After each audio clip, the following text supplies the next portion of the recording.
Today at the City Club of Cleveland, we are listening to a Friday forum featuring the Honorable Marcia Fudge, representative of Ohio's 11th Congressional District. We will return to our speaker in a minute for our traditional City Club questions. We encourage you to formulate your questions now and remind you that your question should be brief and to the point.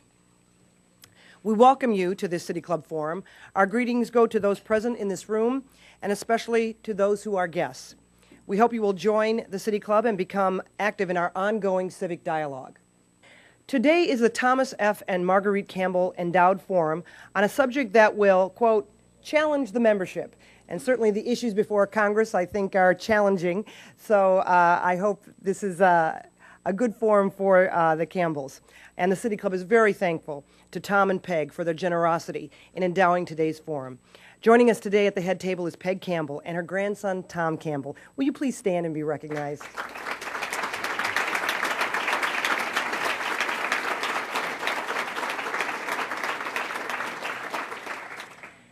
We welcome guests at many tables today, hosted by Baker Hostetler, Case Western Reserve University, the Cleveland Clinic, CSU Government Relations, Cuyahoga County Community College, Friends of Jerry McClammy, Friends of Marcia Fudge, Greater Cleveland Partnership, Key Bank, North Shore Federation of Labor, and St. Vincent Charity Hospital. Thank you for joining us today. We are pleased to welcome to our forum students who are here as part of our City Club student program. Participation of these students is made possible by a generous grant from the Fox Foundation. Joining us today are students from Martin Luther King Junior High School, Cleveland Job Corps Academy, and John F. Kennedy High School. Will the students please stand and be recognized?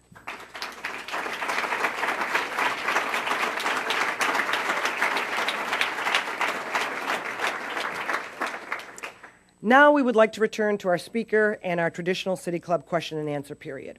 We welcome questions from everyone, including guests. Holding the microphones today are our City Club Director of Development, Jessica Leary, and our Membership and Outreach Manager, Deborah Agosti. Now, first question, please.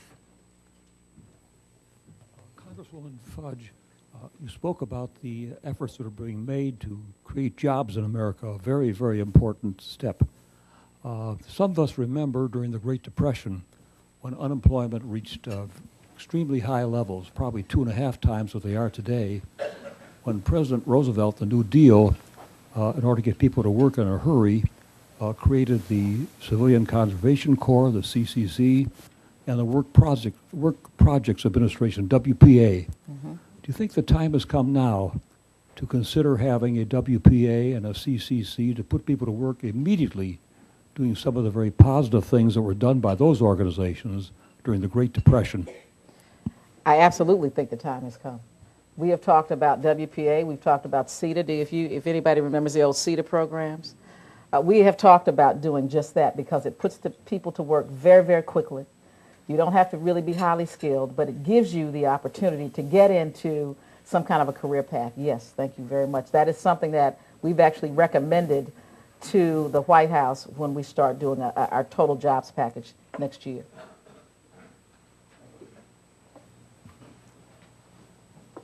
Hello. Hi. My name is Kevin E. Gilmore, and I stand before you as a foster care alumni and an alumni of Cleveland State University. My question is, though the YWCA has gotten the money that they need to help the emancipated youth, will there be other programs created? Because the statistics of being homeless, like I was, I used college as a transition just to have a place to stay. Being incarcerated, an early mother, or committing suicide or going to the Army just for a place to stay are mind-boggling. Will there be other programs created besides the YWCA? First, let me say congratulations to you.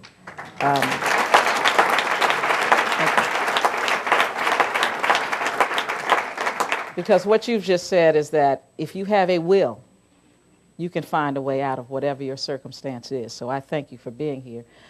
Let me just say that as a general rule, the Congress doesn't necessarily enact programs. What happens is people in the local communities ask us, say, we've got a program we want to do, and then they ask us for funding.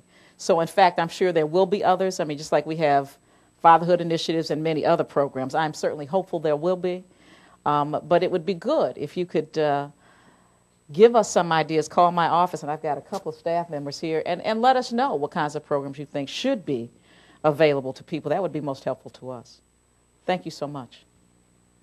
Hi. I'm an individual who supports public transportation and rely on it, and feel fortunate that our Greater Cleveland RTA is a very good system and directed well by Joe Calabrese. But my question is, I know that our system and systems throughout the country are hurting financially, and we're talking about jobs, but people have to get to jobs. So I'm wondering what might be able to be done at the Washington level to help stabilize these systems throughout the country.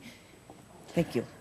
Well, there are a couple of things that we're working on. One is we're working on a rail service, actually, that our area, the state of Ohio, received significant dollars for to try to put in place a rail service from Toledo, Cleveland, Cincinnati, Dayton, Columbus, that corridor. So we are working on that, and we did receive a very, very large grant to start to move that program. That program, if in fact funded at the level which we believe it will be, may actually be up and running within the next 2 years.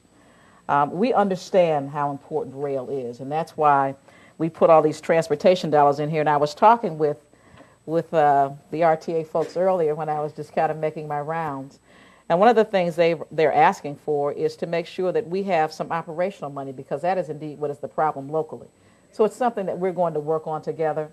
I don't know whether those resources are going to be available immediately, but we are going to try to work to find out if there's some way we can get some dollars in here so that we can have the kind of service we have always had and the kind of service I think our residents want.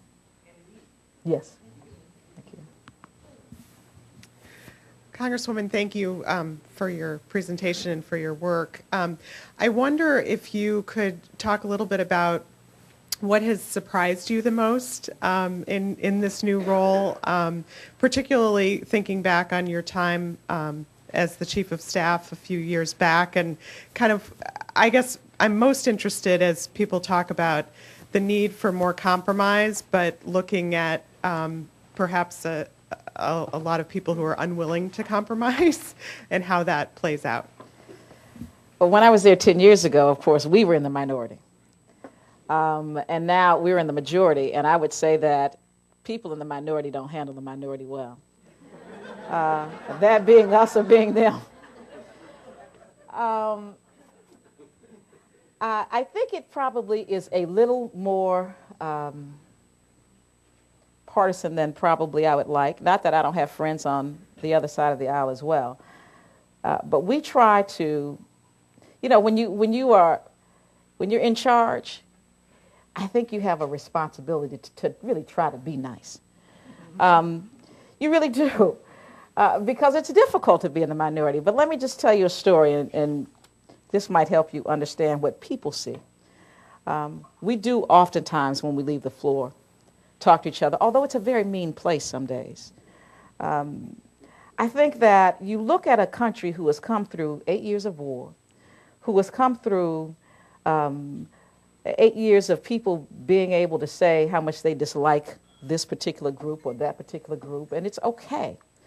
And so I think what has happened is that a lot of the frustration from the prior years have really kind of stretched over into this administration, and it's very difficult to work with people who just want to say no, no matter what you do. I was walking through the airport, which I do every week, and there was a TSA screener there, and he said, Congresswoman, he said, when are you all going to fight back? And I'm looking at him. And so he's following me. He's following me.